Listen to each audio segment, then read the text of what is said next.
Sevdikleri mutlu olsun diye kendi hayatını bir kenara atan birini tanıyor musun?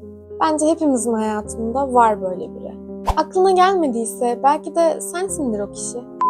Bugün sevdikleri uğruna hayatını alt üst eden Veliahtın baş karakteri Timur'u inceleyeceğiz. Bu videoyu tıkladığınıza göre muhtemelen Timur'u tanıyorsunuz. Ama yine de hikayesi psikolojisini anlamak açısından önemli olduğundan bağlantı kurarak ilerleyelim. Öncelikle Timur'u başta bir otobüsü tamir ederken görüyoruz. İyi bir tamirci olduğunu verdiği bilgilerden ilk etapta kanıtlıyor. Bu otobüsün endişelinde sorun var. Başka ustalar fan rölesi diyebilir ama müşir benden söylemesi. Daha bu sahnede bile bize birçok şeyi kanıtlıyor ama oraya videonun ilerleyen dakikalarında değineceğiz. Timur tamirde bu kadar iyiyken ve severek yapıyorken sanıyoruz ki onun asıl mesleği tamircilik. En azından ben öyle sanmıştım. Ama aslında makine mühendisliğini birincilikle kazanmış ve okulu bitirememiş olduğunu öğreniyoruz. Tamircilik ise ardında bin bir türlü kumar borcunu bırakan babasından ona kalan bir işmiş. Timur annesini ve kız kardeşini korumak, onlara mutlu bir hayat yaşatmak için okulu bırakıp borçları ödemek için tamir işine girmiş. Babasının işini sürdürürken babasının borçlarını kapatmaya çalışması ilginç bir ikileme düşürmüyor mu? Bence bu ikilemin ifade ettiği ilk şey aynı şeyi tekrar ederek farklı sonuç almayı denemek. Freud diyor ki, travmatik bir döngüyü tekrar tekrar sürdürürsek anlamlandıracağımıza veya etkisiz hale getireceğimize inanırız. Şimdi bu açıdan bakınca Timur için travmatik olan şey muhtemelen tamircilik değildi ama babasını da hatırlatan önemli bir tarafı var. Belki iyileştirmek istediği o şeyi tamircilik üzerinden sürdürüyor olabilir. İyileştirmek deyince de ikinci bir hususa parmak basıyoruz. Tamir bir şeyleri onarmak için yapılır. Timur için onarılması gereken koca bir geçmiş var. Ailesinin babası yüzünden yaşayamadığı hayatı var. Demem o ki tamircilik sadece somut bir şeyleri onarmakla ilgili olmayabilir. Bilinç dışında babasının tamircilikle bozduğu aile düzenini yine tamircilikle onarmak istiyor olabilir. Tamirci kısmı bence gerçekten önemli bir dönem. Verdiği üçüncü işaret ise en bariz olanı. Ailede baba rolünü üstlenmesi. Babası varken de yok gibiymiş. Nihayetinde çok zarar dokunmuş onlara. Dolayısıyla ailede bir boşluk var. Ebeveyn boşluğu. Dolayısıyla doldurulması beklenir çoğunlukla. Bu görevi de Timur üstlenmiş. Tamircilik belki de babasından alabileceği en iyi özellik olmuş. Onun da bağını sürdürebileceği son çizgi. Peki yani neden Timur? Burada bir kardeş sırasını dikkate almak gerekiyor. Adler'e göre ilk çocuklar ailenin ilk göz ağrı olduğundan dolayı bir şeyleri en iyi şekilde yapmaya meyillidirler. Bu daha fazla sorumluluk almayı, daha başarılı olmayı içerebilir. Bir de baktığımızda kültürel olarak büyük çocuklardan hem anne baba hem de kardeşlerine örnek abi ya da abla olmaları istenir. Büyük çocuklar ne demek istediğimi anladı bence. Bir de kız kardeşi olan bir abi. Biliyorsunuz bizde abiler kız kardeşlerine yönelik büyük bir koruma duygusu beslerler. En çok kendileri gıcık ederler ama yeri geldiğinde de onu bir tek ben gıcık edebilirim tezini sonuna dek savunurlar.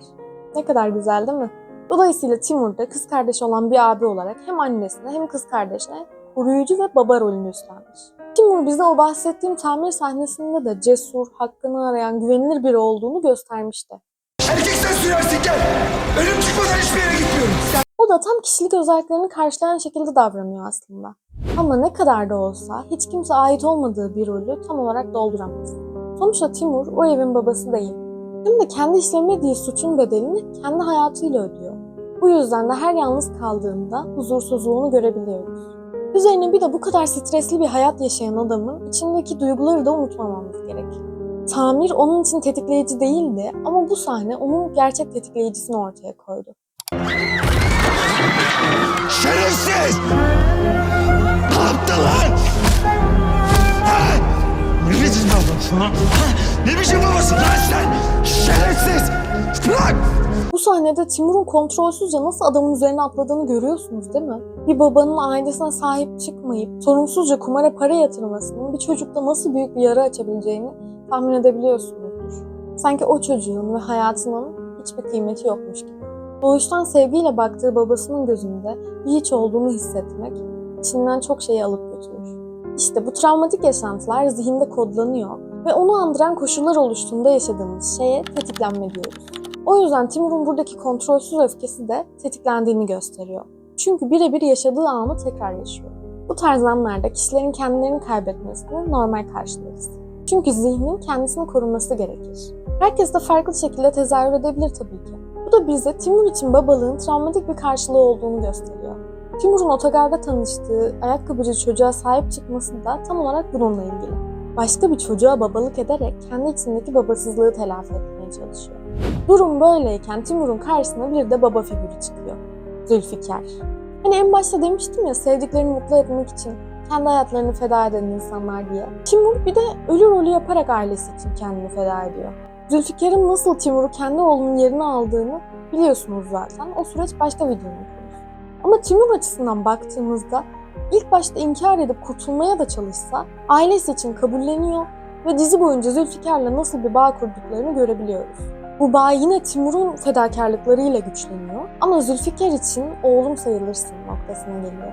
Her çocuk görülmek ister ve Timur'un da dediği gibi babası olan herkes aslında çocuktur. İşte bu yüzden de Timur Zülfikar ile içindeki baba ihtiyacını karşılamaya başlıyor. Elbette ki o içindeki boşlukta olmuyor ama bir nebze de olsa onu besliyor. Burada ölü rolü Timur'un taşıdığı tek rol değil. Artık Zafer Karslı gibi yaşamak zorunda. Başka biri olmak, her detayıyla başka birinin hayatını yaşamak demek. O kişinin kardeşleri kardeşinmiş gibi, o kişinin eşi eşinmiş gibi, babası babanmış gibi davranmak. Her şeyden öte, Timur'un da söylediklerinden anlıyoruz ki derin bir aidiyetsizlik hissi demek. Sanki bir noktada yaşayıp da farkına varamadığımız gerçekliğe dokunmuş gibi. Başka birinin yerine geçmiyoruz belki ama kendi hayatımızı başka birinin hayatı gibi yaşamıyor muyuz? Kendimizi başkalarıyla kıyaslayıp onların hayatlarına benzetmeye çalışmıyor muyuz? Ve doğru, insan kendini sürekli başka biri olmaya zorlarsa bir noktada parçalanır. Timur da derin bir kimlik karmaşası yaşıyor. Bir zamanlar Timurken annemin fasulyesini çok severdim diyor bir sahnede Reyhan'a. Sanki artık kimliğini kaybetmiş gibi. İnsan zihni çok kolay kandırılabiliyor. Bir noktada kaldıramadığı için bunca zıtlığı adapte olmaya başlıyor. Timur da böylece değişiyor. Bence gerçekten etkileyici bir dönüşümü var. En başta sahip olduğu o babacan, merhametli, güvenilir tutumu gitgide şiddete yatkın, gergin, sert bir tavra bürünüyor. Bu değişikliği seyirci olarak biz de fark ediyoruz ve diğer karakterler de ifade ediyor. Kardeşi de, sevdiği kadın Reyhan da artık başka biri oldum diyor ona. Mesela otogarda yaşanan bir gerginlikte koşup adamın boğazına sarılıyor ve seni öldürürüm diye tehdit ediyor. Önce Zülfikar'ın birini öldürmesine şahit oluyor, sonra Reyhan'ı korumak için kendisi birini öldürüyor. Bunlar insanı derinden etkilemesine. Timur da bu yüzden ağlıyor. İlk defa ruhunun vücuduna ağır geldiğini hissediyorsun değil mi? Hem de çok. Ama aşılan her eşik insanı bir sonrakine taşır. Birini öldürmüş birini, artık ölü birini görmek çok da ağır gelmeyebilir mesela. Bu yüzden de Timur değişiyor. Uyum sağlamak zorunda. Çünkü sağlayamazsa içindeki zıtlıklar onu öldürebilir. Tüm bunlardan vazgeçerse ailesi öldürülür. Ama kalmasının tek sebebi de bu değil bence. Timur en başından beri yoğun yetersizlik hisleri yaşayan biriydi.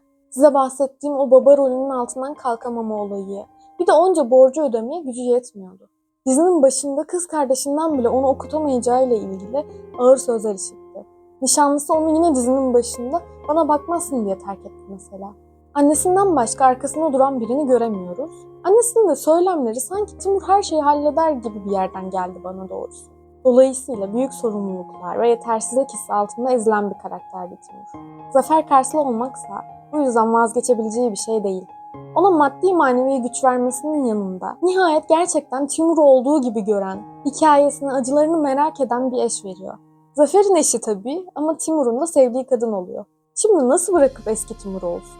İşin özü, demek ki hayatta bize çok acı veren durumların içinde de olsak, o durumlar vazgeçilmesi zor durumlar haline de gelebilir. Bence Timur'un zafer olmakta ısrarcı kılan, paradan ziyade nihayet bir şeyleri başarıyor olma hissi ve bir de aşk. Bir insanın başkasına dönüşmesi çok acı verir demiştik. Peki ya dönüştüğü kişi?